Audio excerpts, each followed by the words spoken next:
It's getting too much. It's getting too much. Brilliant. I can go to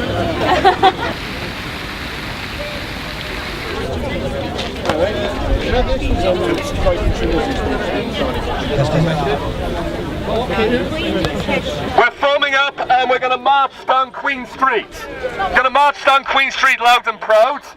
You will see that we march under the banner of an axe today. Axe to tax.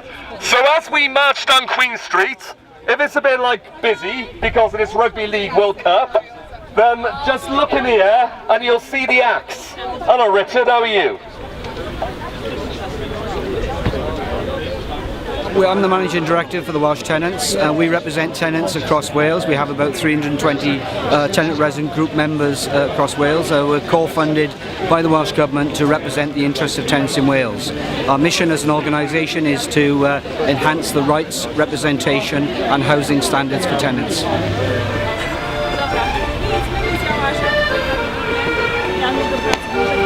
Because I've got 1,000 constituents who are in a dire state at the moment because they're having their benefits cut, which means they now have to choose between whether they put food on the table or pay the heating or whether they can afford their actual rent.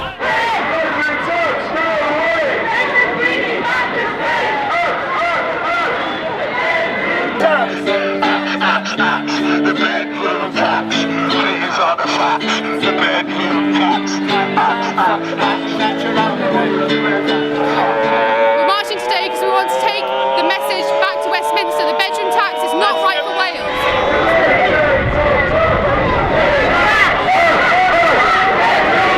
Well, I'd like to say a lot of things about it. You know what I mean? I'm totally opposed to it.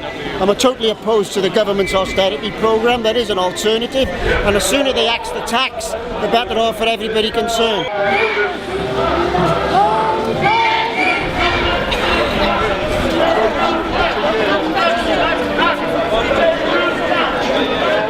I think it's quite important. We're building a network. We're building a home guard. We're gradually gathering people. This can't just be a movement of tenants. It has to be a movement of the communities, of the people, of trade unions, of the mass democratic forces in our city. And that's why you can see banners here, not just from people affected, but from all kinds of different organisations representing a broad swathe of Welsh society, because we're saying an injury to one is an injury to all, and we want everyone out against the bedroom tax to get rid of it.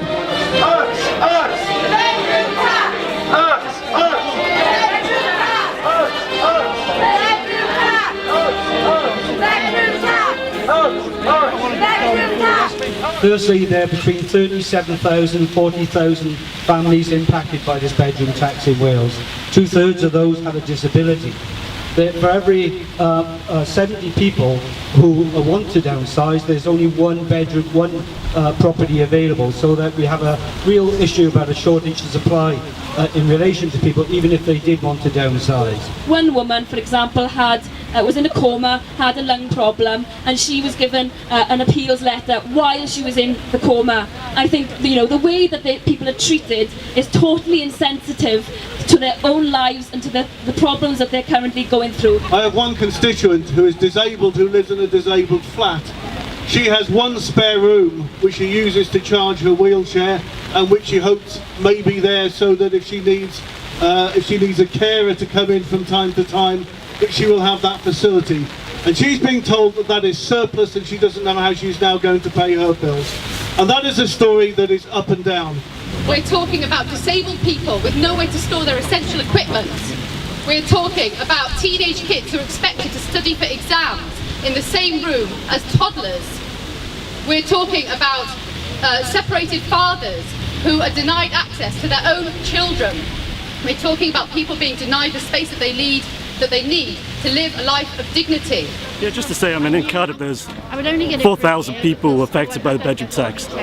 Obviously it's a very serious situation because 1,000 people it wasn't worth going have fallen behind their rent since with over a quarter of people. I think as winter goes on, hundreds of people are going to find themselves, if you have to choose between heating your home or paying the bedroom tax, I think hundreds of people are going to find themselves getting behind with their rent. What's happening is hundreds of people who just can't afford it being frightened and told, well, if you don't pay it, you're going to be out of your home. And some people feel like they're in a catch-22 situation. They can't move.